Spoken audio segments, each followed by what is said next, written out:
Biblias en Efesios 6, versículos 10 de nuevo hasta el 24, lo vamos a leer todo, ojalá que se lo pueda aprender de tantas veces que lo vamos a leer.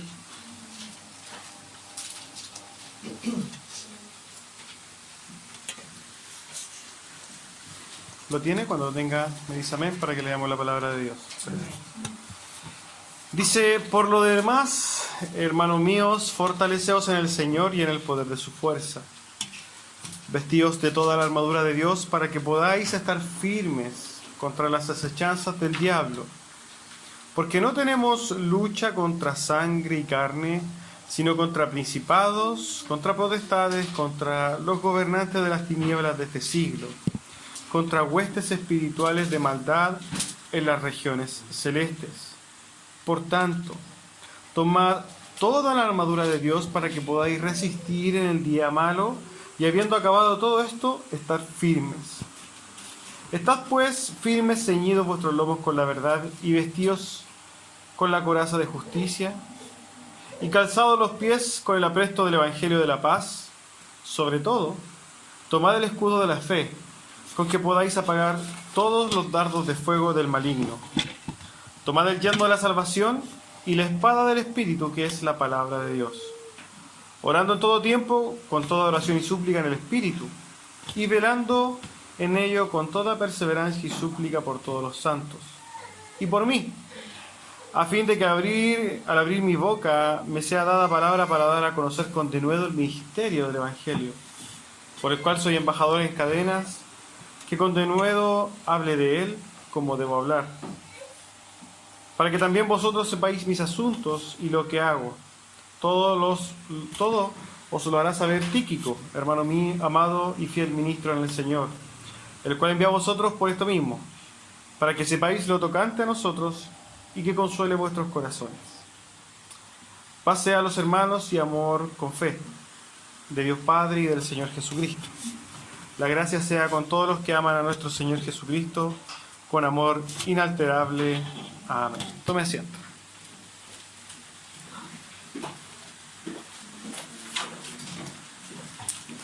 Hoy día vamos a hablar, como dice su tríptico, de la guerra espiritual.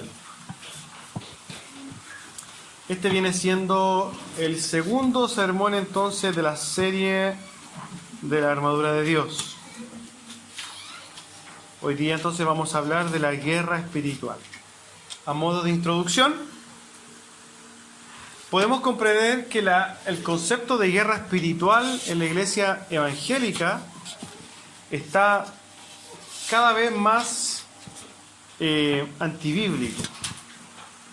Este tema de la guerra espiritual se ha convertido en un show, se ha convertido en algo que busca exaltar el hombre y el pseudo poder del hombre, busca generar dentro de las iglesias estos super hermanos, super ungidos que se supone que tienen autoridad especial sobre todas las huestes celestiales. Adicionalmente, y lo peor es que se ha convertido en una guerra prácticamente de andar sacando demonios por todos lados, y se ha hecho algo de la guerra espiritual que no es bíblicamente. Hoy día existen hasta institutos, en Centroamérica sobre todo, donde está más la embarrada con este tema, existen hasta institutos que te enseñan a ejercer esta guerra espiritual, te enseñan el poder de la unción y cómo tomar dominio sobre todas estas entidades demoníacas. Es una realidad terrible, ¿cierto? Pero cuando nosotros nos enfrentamos y nos acercamos a la guerra espiritual, vamos a poder identificar dos problemas con este tema. El primer problema es que existe una polarización, ¿cierto? Y existe esta gente que ve demonios en todos lados y que todo lo demoniza y que el hombre básicamente no tiene la culpa de nada, sino que son todos demonios, ¿cierto? Si tú eres infiel, tienes un demonio de infidelidad. Y se andan viendo demonios donde no lo están. Eso es un riesgo, y es lo que lamentablemente ha caído mucha iglesia el día de hoy. Pero por otro lado, hay otro problema, que está en el otro polo de este tema, y es ignorar absolutamente la guerra espiritual, y que existe una guerra espiritual. Ignorarla es vivir, bueno, no, si no existe, si nosotros no existen los demonios, no existe esto, nosotros vivimos bien, nadie nos ataca, vivir como un pajarito. Esos dos extremos son peligrosos.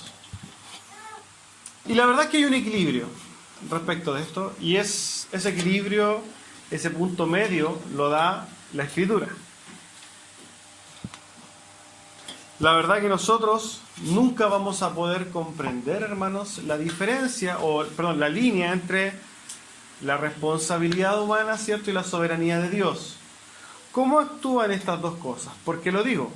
Porque Dios tiene poder para acabar, para dominar, tiene el poder sobre toda entidad demoníaca. Sí, lo tiene. Pero el hombre, si se duerme en esta guerra espiritual, diciendo, no existe, y la verdad que yo no me preocupo de esto, ¿voy a ser atacado? ¿Y voy a ser víctima? ¿Y voy a ser alcanzado? Sí. Si usted se duerme respecto a la guerra espiritual, usted va a ser alcanzado. Entonces, ¿dónde está esta línea de mi función como humano respecto de cuidarme respecto de esta guerra espiritual? ¿Y dónde está la soberanía de Dios, que se supone que, entre comillas, me protege, ¿cierto? Y se supone que Dios quiere todo lo bien para mí. Es así, pero nosotros no sabemos cuál es esa línea. Por eso, ¿qué tenemos que hacer? Apegarnos a lo que nos dice la Biblia. ¿Y qué nos dice la Biblia? Lo que acabamos de leer. Ojo, hermanos, existe una guerra espiritual. Existe esta guerra que no es contra carne ni sangre, no es contra personas. Esta guerra que cada hijo de Dios tiene, que ya es una guerra declarada, no es una guerra contra las demás personas, es una guerra contra huestes celestiales, contra fuerzas malignas, contra entidades espirituales en lugares celestes que nosotros no conocemos. Existe una guerra. Nosotros la semana pasada vimos que nosotros éramos débiles para enfrentar esta guerra. Que si bien tenemos esta guerra, nosotros más encima somos débiles, no tenemos ningún control de nada. Nosotros no tenemos poder absoluto en nada. Pero ¿qué dice entonces después de lo que vimos la semana pasada? Ustedes están en una guerra, esa guerra existe, y ustedes son débiles, pero tienen un Dios poderoso. Entonces Pablo bien empieza a decir, cuando nosotros nos vamos al versículo 11, vestíos de toda la armadura de Dios. ¿Para qué? Para que podáis estar firmes contra las acechanzas del diablo. Existe una guerra espiritual, somos atacados constantemente. ¿Cómo nos defendemos entonces? Vestidos de la armadura de Dios. Al decir vestidos, esta palabra vestidos tiene una implicancia, tiene un significado de que nosotros tenemos que estar siempre vestidos. No es que la vamos a poner y la vamos a sacar. Yo recuerdo, dentro de tantas experiencias pentecostales que tuvimos, me acuerdo que hubo una vez que íbamos a hacer una campaña al sur. Y estuvimos un año orando por esa campaña. Y cada vez que oramos, la persona que estaba al mando decía, ahora nos vamos a poner la armadura de Dios. Y empezábamos a orar. En la ignorancia, claramente, mucha gente pensaba que al orar estaba dando esa guerra espiritual. ¿Por qué? Porque al momento de, se supone, entrar en esta imaginación súper fantástica, se supone que espiritualmente nosotros invocábamos esta armadura y se nos ponía una armadura con la cual nosotros estábamos protegidos. Y ahí empezábamos a orar, pero no solamente orábamos, oye, Dios, oramos para que usted nos ayude. No, ahí se hacía una guerra y rechazamos y sacamos al hombre fuerte de ese lugar. Y lamentablemente, una ignorancia completa de lo que significaba este texto. Lo que nos dice Pablo es que nosotros constantemente estamos siendo atacados. Por ende, constantemente tenemos que estar vestidos. Esta armadura es una armadura puesta por Dios, pero el vestido implica como usémosla. ¿Por qué? Porque esta armadura está puesta por Dios en cada uno de nosotros. ¿Y cómo nos vamos a dar cuenta de esto? ¿Por qué? Porque esta armadura representativa, ¿cierto?, está detallada y son herramientas que nosotros tenemos en todo momento. ¿Amén? Sigamos para que podamos complementar esto. Vestidos entonces con toda la armadura de Dios para que podamos estar firmes contra las acechanzas del diablo. ¿Y por qué lo dice? Porque nosotros no tenemos lucha, dice el versículo 12, contra carne ni sangre ni carne, sino contra principados. Fíjense con las cosas que nosotros tenemos luchas. Guerra. Aunque usted no la vea. Aunque usted crea que está feliz y no está siendo atacado, usted está siendo atacado ¿por quién? Contra principados, contra potestades, contra los gobernantes de las tinieblas de este siglo, contra huestes espirituales de maldad en las regiones celestes. Está siendo atacado por entidades que usted no ve, que son mucho más poderosas que usted, que son más fuertes que usted, que son malignas son malas, son entidades malignas que están todo el día en contra de usted. Cuando nosotros entonces nos acercamos a esta guerra espiritual, vamos a ver cosas y vamos a tratar de quizás sacar cosas que nosotros teníamos entendidos por guerra espiritual de acuerdo a nuestras experiencias, porque todos venimos de un contexto pentecostal. Y vamos a ver qué es lo que la guerra espiritual no es.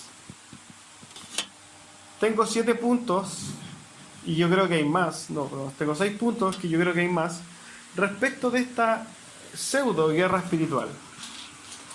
Y si usted alguna vez hizo una de estas cosas, bueno, no se preocupe, en la ignorancia todos hicimos muchas cosas. Y más allá de esto, si alguna vez usted hizo una de estas cosas y tuvo éxito, no atribuya el éxito de eso a lo que usted hizo erróneamente. Eso sería pragmatismo y es una de las causales más grandes de la herejía de estos tiempos. Hacer cosas que funcionan. Las cosas no son verdades porque funcionan. Las cosas son verdades porque son bíblicas, no porque funcionan. ¿Ya?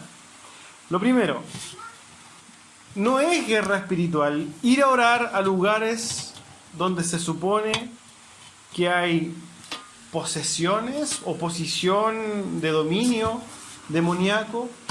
No es ir, por ejemplo, a orar por las calles porque se supone que ahí están las entidades demoníacas. No es ir a orar por un sector de la población. No es ir a orar a una habitación donde hay seres malignos. Se supone que, por ejemplo, yo estoy viviendo en un lugar malo donde hay mucha delincuencia y hay gente que sale a hacer esta guerra y empieza a orar por las calles y echan fuera los espíritus de drogadicción y de robo, de alcoholismo. Eso no es guerra espiritual. Eso lamentablemente es hacer el ridículo. Lamentablemente eso es pegar manotazos para cualquier lado. Eso no es nada. En la Biblia nunca vemos nosotros a alguien o algún apóstol que fuera a orar en una casa para sacar algún demonio de la casa. No, eso no es guerra espiritual. Y se lo digo ¿por qué? Porque mucha gente lo hace. Vamos, por ejemplo, hoy día vamos a ir a evangelizar, entonces antes de evangelizar vamos a mandar un grupo de intercesión y ellos van a orar por todas las calles donde vamos a pasar. No, eso no es guerra espiritual. Y está mal hecho. Segundo, liberación. Echar fuera demonios o cualquier pseudo demonio que se responsabiliza por los deseos carnales de las personas. Por ejemplo, y esto pasa mucho en la iglesia, sobre todo pentecostales, llega un hombre infiel, acá de ser infiel, llega donde el pastor le dice, Señor, pastor, por favor, ayúdeme, estoy siendo infiel. Y algunos pastores, lamentablemente totalmente equivocados, llaman al grupo de guerra espiritual y empiezan a orar por esos espíritus de infidelidad. Y eso no son demonios. Si usted es un alcohólico, un drogadicto, un infiel, un flojo, no es demonio de de drogadicción, no son demonios, hermano. Eso es obras de la carne. ¿Y qué busca esto? Sacarle la responsabilidad al hombre. Total, fueron demonios, no es culpa del hombre, pero no, es culpa del hombre. ¿Por qué? Porque no ha sabido controlar sus deseos carnales. La Biblia nos llama ¿a qué? A controlar nuestros deseos carnales, no a sacar los demonios de cosas que no existen. En la Biblia no hay ni un demonio de homosexualidad, no hay ni un demonio de pereza, no hay un demonio de alcoholismo, no existen esos demonios. En una oportunidad, yo en la iglesia que estábamos antes tuve la oportunidad de manifestar esto y les pedí que por favor me dieran algún versículo bíblico que respaldara esta conducta que era normal, lamentablemente. Y no me dieron ni un versículo bíblico, pero me dijeron, pero el Señor echaba demonios de enfermos. Sí, de enfermos puede ser, pero de ni un homosexual, de ni un adúltero, y esos, por el contrario, bíblicamente son condenados. Pablo, las cartas paulinas podemos ver claramente que no entrarán en el reino de Dios ni los adúlteros, ni los fornicarios, ni los que se echan con hombres, etcétera, etcétera, que esos son obras de la carne. Tercero, nosotros tampoco somos llamados a ejercer una guerra espiritual echando fuera demonios de enfermedades. ¿Y esto por qué se lo digo? Porque lamentablemente también fuimos muy expuestos que alguien llegaba con enfermedades. Yo tengo, no sé, faringitis, tengo cáncer, lo que sea, tengo, no sé, cualquier enfermedad. Y la persona que ora empieza a hacer una guerra espiritual, entre comillas, y empieza a sacar los demonios de las enfermedades y lo echa al fondo del abismo y los manda y lo ata y lo saca. Pero la verdad que cuando nosotros oramos por alguien que está enfermo, no es un ejercicio de guerra espiritual. Cuando nosotros oramos por un enfermo, clamamos a nuestro Dios para que Él obre sanidad. Pero nosotros no echamos fuera de demonios porque no sabemos qué es lo que pasa. Y nosotros no somos llamados a hacer una guerra espiritual de esa forma. No es la forma correcta y eso no es bíblico y no es hacer guerra espiritual. Quiero hacer una cosa respecto de esto y una aclaración. ¿Se pueden echar fuera demonios? Primero tendríamos que preguntarnos, ¿una gente puede estar poseída por demonios? Sí, puede estar demonios. Entonces, ¿se pueden echar fuera demonios? Sí. Ahora el punto es este. Hay que hacer ciertas aclaraciones. Lo primero, ningún hijo de Dios puede estar poseído por demonios. Usted es hijo de Dios, tiene el Espíritu Santo de Dios y usted no puede ser poseído por demonios. Donde el Espíritu de Dios mora, los demonios huyen. En la Biblia no existe ni un personaje hijo de Dios poseído por demonios. No hay ni uno. ¿Por qué? Porque en una misma casa no puede habitar un demonio con el Espíritu de Dios. Eso es lo primero. ¿Quiénes pueden entonces ser poseídos por demonios? Los que no son hijos de Dios. De esas personas, ya tiene que ver con nosotros. Si alguien le echa fuera ese demonio, ¿puede ser un no hijo de Dios? Sí, puede ser un inconverso. Hay un pasaje donde Jesús está, ¿cierto? Diciendo, en el último tiempo, en aquel momento, muchos vendrán a mí y me dirán, Señor, Señor, ¿cierto? ¿Acaso no profetizamos en tu nombre? ¿Y acaso no echamos fuera demonios en tu nombre? Y el Señor, ¿qué les dijo? Apartaos de mí, hacedores de maldad. Y fíjense lo que les dice. Yo nunca los conocí. No es que eran personas cristianas y después se fueron. No, yo nunca los conocí. Ellos nunca fueron. Ellos hablaban en nombre de Dios. Hasta decían, sale de ahí en el nombre de Jesús. Dios es soberano para hacer muchas cosas. Pero lo que sí puede pasar es que alguien utilice el nombre de Dios siendo inconverso para sacar demonios y se puede ir, perfecto, y puede funcionar. Pero no significa eso que esa persona tenga el poder de Dios para sacar demonios. Ojo con eso, porque eso sería pragmatismo. Y eso lamentablemente es lo que cae a mucha gente. Y es por eso que hoy día mucha gente está de moda sacando demonios por aquí y por allá. A modo de anécdota, testimonio, no sé cómo llamarlo, hay un caso, no sé si ustedes vieron El Exorcista, a propósito de temas que tienen que ver. La película Exorcista es una de las películas más famosas que tiene que ver con una posesión demoníaca. Está hecha en base al testimonio real de una señorita que se llamaba Emily Rose, ¿cierto? Y recuerdo yo que vi hace mucho tiempo un documental de la familia de Emily Rose. Que todo esto ya murió, poseída, al final ya murió. Y ella decía lo siguiente, la mamá contaba lo siguiente, que justo antes de que ella fuera poseída, ella era muy católico, muy devota católica. Dice que se le apareció la Virgen a ella, a Emily Rose. Y la Virgen le dijo a esta niña que era necesario que ella se dejara poseer. ¿Por qué? Porque si ella se dejaba poseer, iban a ser muchos niños salvados. Ojo, era la Virgen hablándole a esta persona, a esta niña. Si tú te dejas poseer, vas a salvar la vida de muchos niños alrededor del mundo.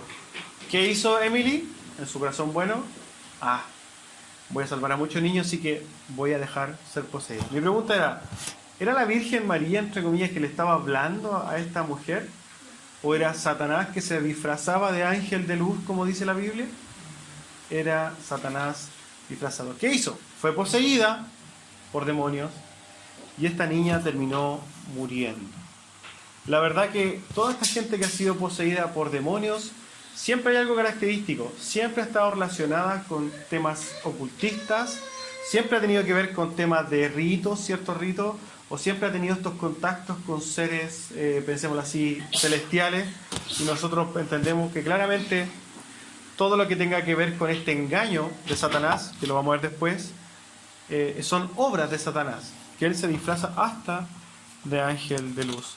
Muchos dicen hoy día, respecto y volviendo al punto 3 de la liberación de los demonios, muchos dicen, no, es que la Biblia dice que nosotros tenemos, como dice en Lucas, os ha dado autoridad para hollar serpientes y escorpiones sobre todo el poder del enemigo y nunca nos hará daño. Es como que nosotros tenemos derechos a sacar demonios, fuimos dados a la potestad. Pero ojo, hay algo que se llama contexto y que mucha gente se olvida de eso al leer la Biblia. Los apóstoles tenían potestad de echar fuera demonios, no nosotros. Si alguna vez, y esto es experiencia, solamente, si alguna vez usted está en su casita y la gente sabe que usted es cristiano y de repente va y le dice al vecino, oye, venga porque tengo un primo, no sé, está poseído por un demonio, ¿qué hace? ¿Qué va a hacer? Agua bendita, pues. No. Usted no puede ir a hacer una pseudo guerra. Usted solamente puede orar por ellos. Pero Dios va a saber qué va a hacer. No trate de hacer lo que no está en sus manos. No pesque un crucifijo, no vaya ahí con autoridad, no empiece a hablarle al demonio, quién eres tú y te voy a sacar. No, usted no fue llamado a eso y tampoco tiene autoridad para eso. Si usted quiere ir, va y ora a su Padre para que Dios en su misericordia haga algo, y si no, no hay nada que hacer. No está en sus manos ejercer esa guerra. Los apóstoles sí tenían esa potestad. ¿Por qué? Porque cuando los apóstoles iban por las ciudades predicando el Evangelio y diciendo el Mesías volvió, había profecías del Antiguo Testamento que decían que cuando este Mesías viniera, iba a venir con poder. Tenían que haber manifestaciones, tenía que ser claramente visible que esto era sobrenatural. Entonces, pongamos en este caso, venía Pedro a un lugar donde nadie lo conocía y decía, bueno, yo vengo a hablar del Mesías que ya llegó, fue Jesucristo, fue crucificado. Y los judíos de ese entonces podían decirle, bueno, ¿y tú? ¿Quién te auspicia? ¿Quién eres tú? Pero fíjense lo que pasaba. Venía Pedro caminando Aquí viene el Mesías y venía, ¿qué pasaba? Venían los enfermos, pasaba la sombra de Pedro y los enfermos se sanaban. Él hacía milagros, echaba fuera demonios. ¿Y cuál era la recepción de los judíos? Ah, esto es serio. Este realmente viene con autoridad. Y esa autoridad era la que le daba Jesucristo, le dio a sus apóstoles. Hasta ahí llegó. Hoy día nosotros no somos llamados. Cuando pasa a usted, su sombra no sana a nadie. Cuando usted le habla, no se van a sanar. Usted solamente tiene la posición de decir, Dios, ayúdame. Dios, ayúdame. No es un superhumano, como lamentablemente en muchas iglesias aparecen estos hasta arcángeles hoy día. Y es lamentable, ¿por qué? Porque esto se debe al desconocimiento de la palabra de Dios. Cuarta cosa, que no es guerra espiritual, declarar estas victorias sobre nuestras riquezas, que también lo hacen mucho. Por ejemplo, someten a las potestades, entre comillas, inventan potestades. Esta gente inventa potestades, la que inventa potestades de pobreza, y ellos someten esas potestades a su autoridad. Entonces la gente ya no es pobre, sino que va a ser rica. Someten a las potestades de las enfermedades y vamos a ser siempre sanos. Someten a las potestades de los problemas y nunca vamos a tener problemas. Pero ¿qué dice la Escritura? Jesús, ¿qué nos dijo? En el mundo tendréis aflicciones, pero no se preocupen, yo he vencido al mundo. Quinta cosa, que no es guerra espiritual, toda atadura de Satanás, toda atadura de demonios, andar reprendiendo al diablo o lo que el diablo representa. Hay mucha gente que se cree como un soldado espiritual y anda reprendiendo al diablo en todos lados. Va pasando por fuera de esta gente que lee el tarot y que representa claramente al diablo y todo el tema, y le dice, y lo echa afuera y le dice cosas. Eso no es hacer guerra espiritual. El hacer guerra espiritual no se trata de andar bien, te echo demonio de aquí. Hasta una canción, me acuerdo que muchas canciones pentecostales, que de estos ritmos rancheros, que tienen que ver también con esto, que yo te echo, te piso. Pero eso no es guerra espiritual. Usted no está llamado a pisotear el diablo, ni pisar los demonios, ni saltar. No está llamado a eso, hermano. Y de hecho no está llamado a proferir ni siquiera insultos, porque algunos lo insultan. Hay una anécdota que ya salen de contexto que no han contado, pero hasta lo insultan, hermano. Gente que está dando así como aletazo a cualquier lado tratando de hacer algo pensémoslo así, en una dimensión que desconoce absolutamente, que es la dimensión espiritual.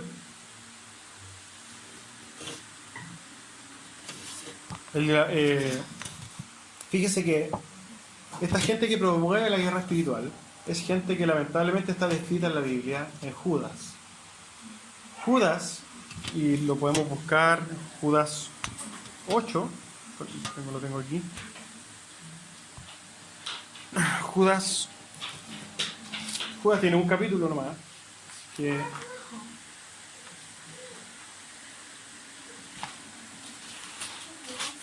versículo 8 dice, no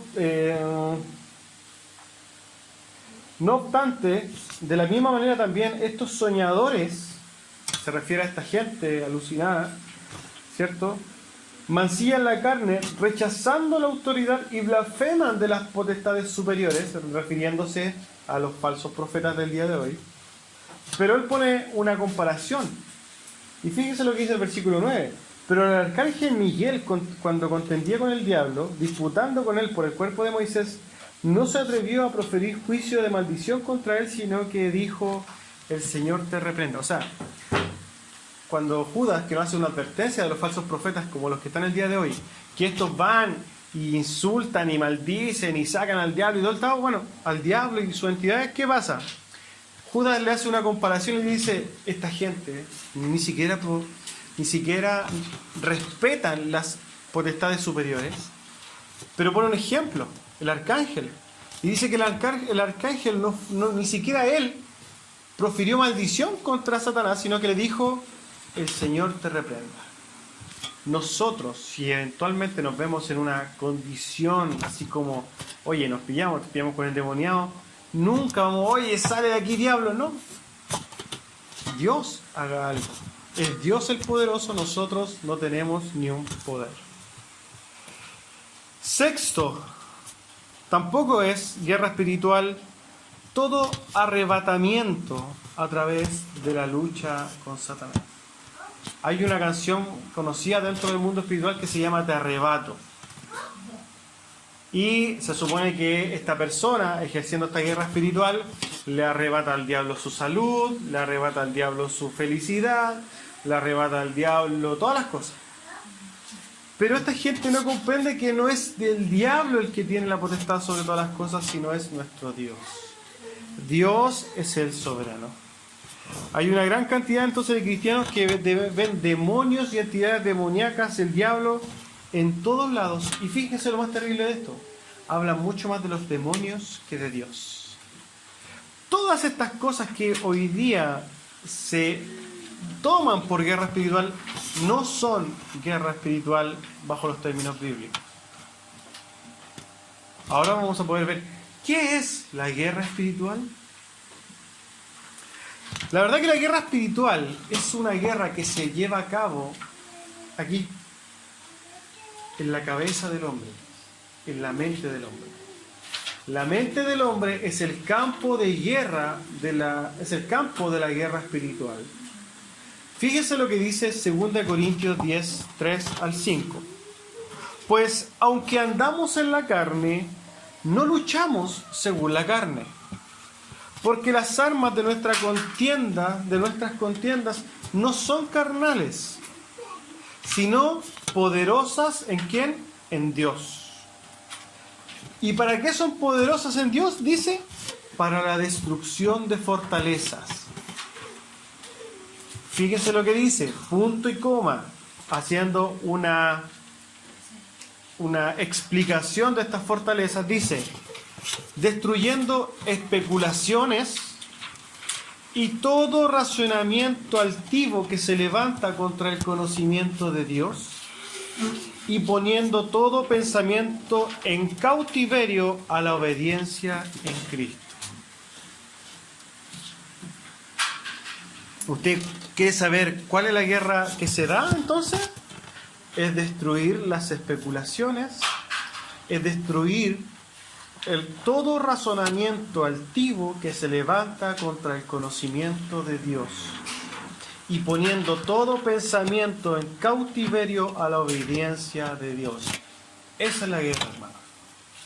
Esa es la guerra espiritual de la cual nos habla la Biblia. ¿Cuál fue la primera guerra o el primer dardo mostrado en la Biblia de Satanás? Está en el Edén. La guerra espiritual nace ahí, con el primer ataque de Satanás cuando él dijo, ¿con que Dios dijo? Esa es la clave de la guerra espiritual. Así que Dios dijo, yo les voy a decir otra cosa. Él ataca la mente, Él engaña, Él sabe que Dios tiene un diseño, una ley, un orden, pero lo que quiere Él es tergiversarlo, llevarnos por otro camino, sacarnos de ese camino de seguridad que nos da Dios, llevarnos a un lugar de oscuridad. Satanás usa tres cosas. Lo primero, el engaño. Juan 8:44 dice lo siguiente: vosotros sois de vuestro padre el diablo, y los deseos de vuestro padre queréis hacer. Él ha sido homicida desde el principio y no ha permanecido en la verdad, porque no hay verdad en él. Cuando habla mentira, de suyo habla, porque es mentiroso y es el padre de mentira. Satanás lo primero que va a hacer es engañarnos. ¿Cómo nos engaña Satanás? ¿Cómo engaña a la sociedad? Fíjense que la guerra espiritual esta no es solamente contra los cristianos, es contra el mundo, contra la humanidad. Nosotros como hijos de Dios tenemos cómo defendernos, pero ¿cómo está hoy día la humanidad? Ideología de género, ¿cierto? Aborto. ¿De dónde creen que vienen esas cositas? ¿Ustedes creen que vienen de la mente humana? No, son puestas por un ser espiritual que se ha levantado contra todo lo que es Dios y ha ocupado la mente de aquellos que están indefensos. Y estos a su vez levantan ideales que piensan que son de ellos, pero que vienen de ultratumba. Es que podamos la libertad sexual de todas las cosas, el humanismo, el comunismo y una serie de cosas que atentan derechamente contra lo que Dios ha dispuesto para nosotros, para la humanidad. Es contra todo razonamiento que se levanta contra el conocimiento de Dios. Todo lo que atenta contra Dios viene derechamente desde esta guerra espiritual. Son dardos de Satanás a la humanidad. Satanás engaña, él quiere que nosotros no sigamos la verdad, quiere que estemos errados siguiendo nuestros propios razonamientos y no el razonamiento de Dios. Por eso Pablo dice, y llevar en cautiverio todo pensamiento ¿a qué? A obediencia. ¿Por qué? Porque Satanás nos ataca y nuestra mente empieza a funcionar, ¿cierto? Y empiezan estos deseos, y empiezo a pensar cosas, y empiezo a desear cosas. El ejercer esta guerra es decir, no, voy a llevar esto ¿a qué? A obediencia a Cristo. No, es que yo quiero ser infiel, que me gusta otra niña, me gusta otro hombre. No, llévalos, somételo a la obediencia a Cristo. No, es que me gusta una persona que no es hija de Dios. Lleva ese pensamiento ¿a dónde? Obediencia a Dios. No, es que no sé, yo creo que no me siento, estoy en un cuerpo extraño. Lleva ese pensamiento a la obediencia en Dios. Porque todas esas cosas son dardos de Satanás en la mente del hombre que produce que el hombre empieza a caminar por un camino totalmente diferente. Y fíjense qué pasa con ese camino. Ese camino termina en tristeza, termina en vacío, ese camino termina en no entender nada, en sufrimiento, ese camino termina en soledad, ese camino termina muchas veces en una depresión, en suicidio, lleva muchas cosas a ese camino que no es el camino de Dios. El camino de Dios es un camino seguro por el cual caminar. Nosotros pensamos muchas veces que nos estamos liberando. Hay un meme que decía el otro día, que lo veía que era muy gráfico, eran como caricaturas, que estaba una barrera y decía los 10 mandamientos, como para no pasarlos. Entonces estaban hablando dos y uno dice, no, es que esto es cierto que me está como coartando, y se lanza por arriba de esta barrera de los 10 mandamientos y era un precipicio. Y el otro le decía, no era para contenerte, era para protegerte. Y eso es lo que hace la ley de Dios en nosotros. La ley de Dios no es algo que nos coarta, así como, que nos quita las libertades, no. La ley de Dios, hermanos, y no solamente los 10 mandamientos, toda la Escritura es un lugar seguro por el cual nosotros caminar. Es un lugar por el cual nosotros estamos protegidos. Dios conoce las cosas más que nosotros, tenemos que entender esto. Satanás entonces ha metido todo este tema del LGTB, de un montón de cosas que tienen que ver con irse a otro extremo del camino de Dios. También Satanás, usa las tentaciones. En Apocalipsis 12:9 dice, y fue lanzado fuera el gran dragón, la serpiente antigua, la misma serpiente que tentó, que engañó a Adán y Eva, que se llama Diablo y Satanás, el cual engaña al mundo entero, fue arrojado a la tierra y sus ángeles fueron arrojados con él. Satanás, la verdad, que tienta al hombre. Es el tentador también, la Biblia lo llama así. Tienta al hombre para que caiga en su propia miseria.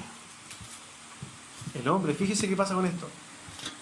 Sepárate, engaña a tu mujer, busca lo tuyo. Y al final, ¿qué pasa con ese hombre? Después, está solo, depresivo, no quiere hacer nada, ese hombre se siente solo, vacío. No solamente con eso, el hombre, Satanás te dice, te tienta, oye, prueba la droga, si es fácil, es rica, está bien. Si nosotros tenemos derecho a utilizar todo lo que queremos, usa la libertad, ¿por qué no te vayas a drogar? ¿Porque Dios te lo dice? No seas tonto, drógate mejor. Y después, ¿cómo estás? Debajo de un puente, inyectándote, angustiado, vendiendo tu cuerpo para poder consumir, destruyéndole la vida a tu familia. Todas estas cosas vienen desde la guerra espiritual que se da en una dimensión que nosotros no conocemos, pero a la cual nosotros no podemos estar ajenos. Ojo, hermanos, ojo. El ejemplo de tentación de Satanás está dado en la Escritura. Alguien fue tentado, pero no sucumbió. ¿Quién fue tentado? Nuestro Maestro. En el desierto él fue tentado. Jesús estaba pasando ciertas penurias, ¿y qué le dijo él? Satisfácete. Tentación. ¿Y el Señor cómo respondió? Escrito está. Si nosotros como Jesús empezamos a aprender de Jesús y cuando somos tentados decimos, es que escrito está, créanme que vamos a tener un mejor final. 1 Corintios 10:13 dice, no os ha sobrevenido ninguna tentación que no sea común a los hombres. Y fiel es Dios, que no permitirá que vosotros seáis tentados más allá de lo que podéis soportar, sino que con la tentación proveerá también la vía de escape a fin de que podáis resistirla. Nosotros hoy día veíamos el salmo de la tormenta, ¿cierto? Muchas veces esa tormenta también viene en forma de tentación. Pero ¿qué dice Dios? Que Él que tiene toda potestad. Él nunca le va a dar una tentación que usted no pueda resistir, hermano. Dios siempre le va a dar la capacidad de resistir, de escapar de esa tentación. Oye, es que a mí me gusta tanto esta persona, no lo puedo soportar. Dios te da fortaleza para que tú puedas escapar de esa tentación. Dios y Satanás también utiliza las acusaciones. Apocalipsis 12:10 dice, entonces oí una gran voz del cielo que decía, ahora ha venido la salvación, el poder y el reino de nuestro Dios y la autoridad de su Cristo, porque ha sido lanzado fuera el acusador de nuestros hermanos, el que les acusaba delante de nuestro Dios día y noche. Satanás es un engañador y no solamente nos acusa delante de Dios, sino que nos acusa en el oído. No, es que tú no eres hijo de Dios, tú pecaste, tú no eres digno, tú te equivocaste, tú no sentís cosas como los demás, tú no eres cristiano, tú no avanzas como los demás, tú no eres hijo de Dios. Esa batalla se da en la mente. Satanás mete cosas en su cabeza para que usted empiece a decir, sí, la verdad, estoy perdiendo el tiempo. Sí, en todo caso, mejor mover el mundo. Hermano, no se deje engañar por Satanás. Fíjense por qué Dios es tan hermoso, tan sabio para decirnos, oye, vestidos de la armadura de Dios. Todas esas cosas, todo pensamiento lo podemos llevar cautivo ¿a qué? A la obediencia de Dios. ¿Y cómo podemos hacer eso? Siguiendo o utilizando esa armadura de Dios que no creo que no la vamos a ver hoy día tampoco, pero que vamos a poder verla en profundidad para que sepamos cómo protegernos de los ataques de Satanás. Satanás quiere hacerte creer que no eres hijo de Dios, que no eres digno, te enrostra tu maldad, te quiere hacer creer que a pesar del sacrificio de Cristo tú no eres salvo. Eso hace Satanás. Satanás utiliza todas sus artimañas. ¿Por qué? ¿Por qué quiere hacer el hombre? ¿Qué quiere hacer Satanás en la cabeza del hombre? Quiere mostrar su debilidad. ¿Se acuerdan que la semana pasada hablamos de la debilidad del hombre? Bueno, Satanás quiere realzar esa debilidad. Satanás quiere que uno se canse, ¿cierto? Que se olvide de Dios y que el cansancio sea más, que llegue a un punto de colapso. Satanás quiere que te frustres, quiere darte también otras expectativas que tienen que ver con saciar la carne y los deseos de la carne, pero no seguir el camino de Dios. Satanás quiere que peques todo el tiempo, que tú atentes contra Dios. Satanás quiere que tú te alejes lo más posible de la ley de Dios. Satanás te quiere ver llorando. Con sus huestes celestiales te quiere ver sufriendo. Quiere ver cómo tú te consumes después de haberte equivocado tanto. Eso es lo que quiere Satanás.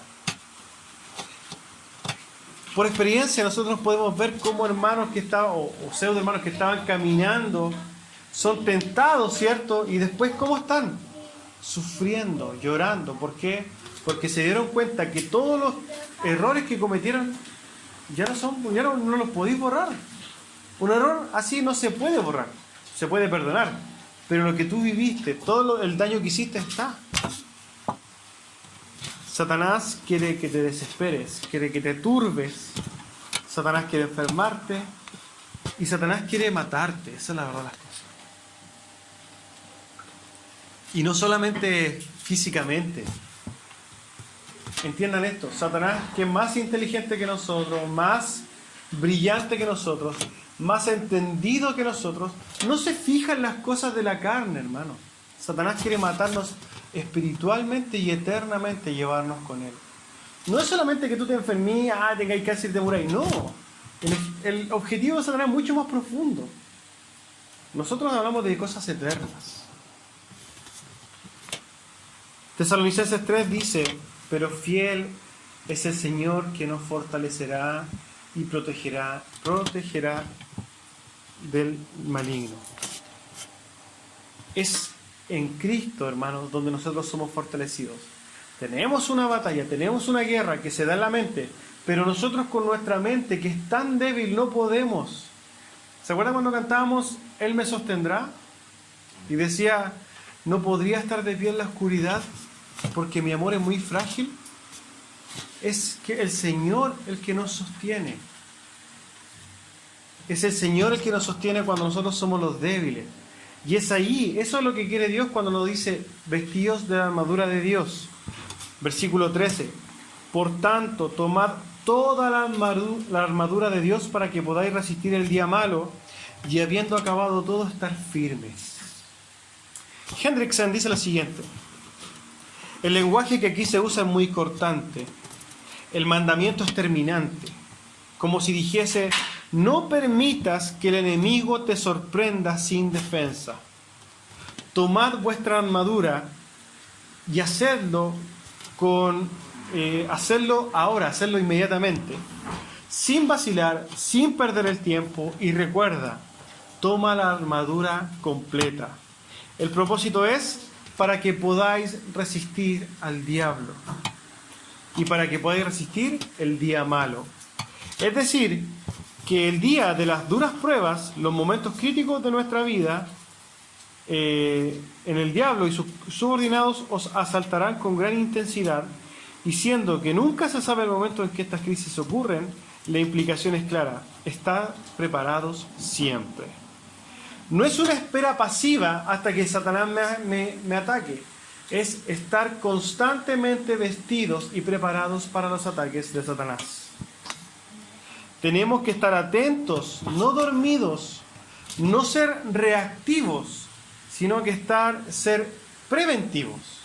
No reaccionar y ponerme a orar cuando yo ya estoy en la crisis, cuando yo ya pequé, cuando yo ya me estoy revolcando en el suelo. No. Empieza a utilizarlo desde ya. Cosa que cuando ustedes vengan esos pensamientos a su mentecita, usted los pueda acabar al tiro y someterlos a la autoridad de Dios al tiro. No reactivos, no reaccionando cuando ya somos atacados, preventivos, estar preparados desde antes. Porque fíjese esto, el día malo del cual describe ahí Pablo, se refiere a este día cuando nosotros vamos a ser probados, cuando vamos a estar débiles. Ese día siempre va a venir. Usted no va a ser una máquina espiritual toda su vida, hermano, créame. Usted, sin darse cuenta, se va a estar revolcando en su pecado y en su maldad. Si usted se duerme, no se duerma. Porque nosotros creemos que estamos súper bien espirituales y de repente nos pegamos un porrazo. No se duerma. Vístase siempre de la armadura de Dios. La función principal del Hijo de Dios no es ir a atacar, entendiendo este tema, ¿cierto? No es ir a hacer guerra de hecho de demonios, no. Es resistir. Es utilizar la armadura de Dios, que la vamos a ver descrito un poco más adelante. Utilizarla y resistir el día malo. Cuando venga usted resista y esté firme. Habla de la firmeza de un hijo de Dios. No ser llevado por cualquier viento. Ay, me insultaron. Ay, me fui por cualquier lado. No, estar firmes. Las armas, las herramientas que tenemos para ejercer esta guerra deben ser utilizadas para resistir los ataques de Satanás, pero debemos usarlas constantemente. Santiago 4:7, ¿qué dice? Someteos pues a Dios, resistid al diablo y éste huirá de vosotros. Y el versículo 8 dice lo siguiente: acercaos a Dios y Él se acercará a vosotros. Pecadores, y Él habla a los pecadores, limpiad las manos, y vosotros, los de doble ánimo, purificad vuestros corazones. Ahí le está hablando a algunos que ya se cayeron, que ya se durmieron, que ya fueron tentados por Satanás, que ya cayeron en la artimaña de Satanás, que ya fueron engañados. Sométanse pues a Dios. Primera de Pedro: sed sobrios y velad, porque vuestro adversario, el diablo, el que está metiendo cosas en su cabeza, está como un león rugiente, hermano, y anda alrededor buscando a quien devorar. Cuando usted se duerma, créame que va a ser víctima. Al cual resistid firmes en la fe, sabiendo que los mismos padecimientos se van cumpliendo alrededor del mundo en nuestros hermanos. Dios nos ha dado herramientas para estar firmes, hermanos. No nos dejó solos para lidiar esta guerra espiritual en la mente. No. Romanos 8:31 dice: entonces, ¿qué diremos a esto? Si Dios está por nosotros, ¿quién estará contra vosotros? Contra nosotros, perdón. Si usted está pegado a Dios, acercado a Dios, ¿quién podrá contra usted? Cuando usted está en oración, cuando usted está leyendo su palabra, cuando usted está entendido en la fe, cuando usted está predicando el Evangelio, usted es inamovible, hermano. Pero no es porque le sea usted, es porque usted está cerca de Dios. Y el poder de Dios se está perfeccionando en ustedes. Y cuando usted está ahí, fíjese que usted no está tentado, usted ni siquiera se fija en las tentaciones. Cuando usted está trabajando en el Evangelio, cuando usted está predicando, está fuerte, está ocupando su tiempo y su mente en Cristo, créame que usted no es tentado. Pero déjese de orar, déjese de estudiar su Biblia, deje de predicar, deje de preocuparse de las cosas de Dios, y va a ver cómo empiezan a florecer todas las tentaciones que usted pensaba que estaban perdidas. Y usted no se va a dar ni cuenta cuando usted va a estar totalmente deslizado, que usted va a estar pecando de guata como chancho en el barro, feliz. No se permita eso. Si usted cae en eso, es por culpa suya, hermano, porque usted se durmió. No se duerma. No permita que Satanás lo engañe. Lo que el apóstol quiso significar para esta batalla se debe tener presente en que la iglesia y Satanás son enemigos declarados. Se lanzan los unos contra los otros. Satanás lo ataca a usted y usted resiste. Chocan violentamente. Usted, hermano, con Satanás, con el rey de las tinieblas, no tiene nada que ver. No haga nada que ver tampoco contra lo que tiene que ver contra Satanás, con Satanás y su legión de demonios. Para que nosotros podamos defendernos, entonces Pablo hace una referencia, ¿cierto? Y hace una comparación con la armadura romana y nos da 6 referencias a esto. Primero, ceñid vuestros lomos con la verdad. Usted, hermano, tiene que andar en la verdad. Tiene que defender la verdad, tiene que vivir la verdad, tiene que aborrecer la mentira, tiene que andar en verdad. Lo primero. Y esa verdad es Cristo también. Esa verdad está reflejada en su palabra. Segundo, vestidos con la coraza de justicia. Usted tiene que amar la justicia, despreciar la injusticia, caminar en justicia, hacer justicia. Tercero, tiene que estar calzado los pies con el apresto del Evangelio. Tiene que predicar el Evangelio y repredicar el Evangelio. ¿Acaso usted lo ha predicado alguna vez y ha sentido un gozo en su corazón? ¿Le ha pasado?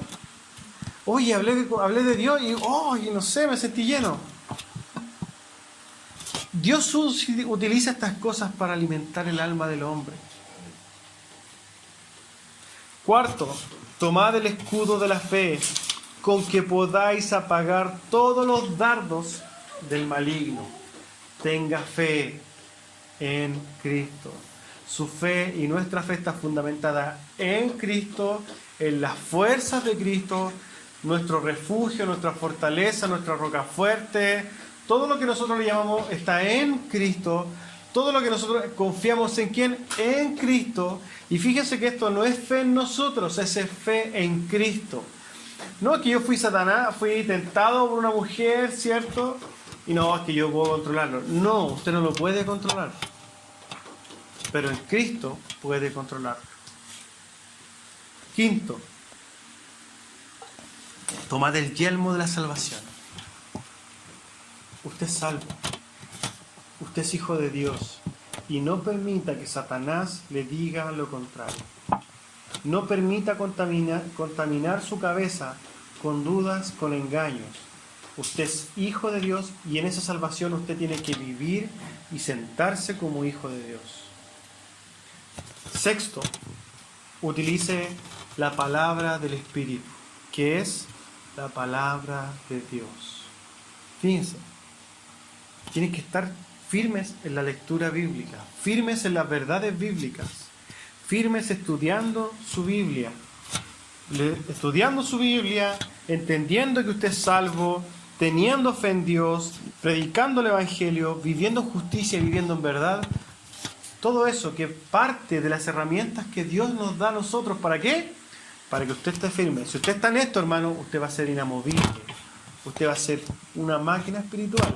Siempre y cuando usted muera a usted mismo y se refugie en esto y en la oración. Oración, oración y oración. Para concluir, no sé qué hora es, estoy súper perdido. La exhortación general del día de hoy para concluir este sermón. Estamos en guerra. Estamos siendo atacados en todo momento, hermano. Piensen esto. Estamos en medio del campo de batalla y en cualquier momento podemos ser alcanzados por una flecha. Quiero que se transporte a un campo de batalla del tiempo antiguo. Estamos en medio del campo de batalla y en cualquier momento podemos ser alcanzados por alguna flecha, un dardo de Satanás, una espada, un golpe, lo que sea. Muchos hermanos tienen un entendimiento totalmente errado de esta realidad y comienzan a pelear contra los árboles del campo. Estos representan a esta gente que está dando una guerra espiritual donde no la tiene que dar. Y créanme que esa gente que está dando esa guerra espiritual, luchando con demonios, primero no lee su Biblia. Esa gente no anda en verdad, porque no la conoce. No sabe lo que es justo, porque no estudia su Biblia. No descansa ni vive en Cristo. No predica el Evangelio porque no lo conoce. Está dando una pelea igual que esto. Están pegándole espadazos al campo. Están disparando flechas al aire. Están dando una guerra equivocada. Créanme que ellos van a ser víctimas. Están luchando contra nadie, apuntando los ataques donde no acertan a nada. No hacen más que perder el tiempo. Y aún más están totalmente expuestos a cualquier ataque. Por otro lado, vemos hermanos que no creen que están en esa guerra. Y están dormidos, sin defenderse. Estos también están totalmente expuestos y claramente recibirán los daños causados por los ataques enemigos. Estos representan a los otros, a los que dicen, no, si nosotros no estamos en una guerra, y están en medio del campo, dormidos, echados. Eso es llegar y que los maten, porque no están defendidos. Pero en cuanto a nosotros, los que vemos el mapa de esta guerra en las Escrituras, estamos armados, con toda nuestra armadura listos para pelear. Dios ya nos dio la estrategia, nos dijo cuáles eran las debilidades de nuestro enemigo y más aún nos dio el secreto para poder ser fortalecidos, sanados y la capacidad de tener un poder sobrenatural para enfrentar esta guerra. Esta analogía representa fielmente lo que pasa en la realidad. Solo que nos queda dar gracias a Dios por su preocupación para con sus hijos, refugiarnos en sus Escrituras, darle gracias a Dios que nos salva y nos defiende, sino que también nos enseña cómo cuidarnos y cómo vivir de forma segura. Amén. Vamos a orar.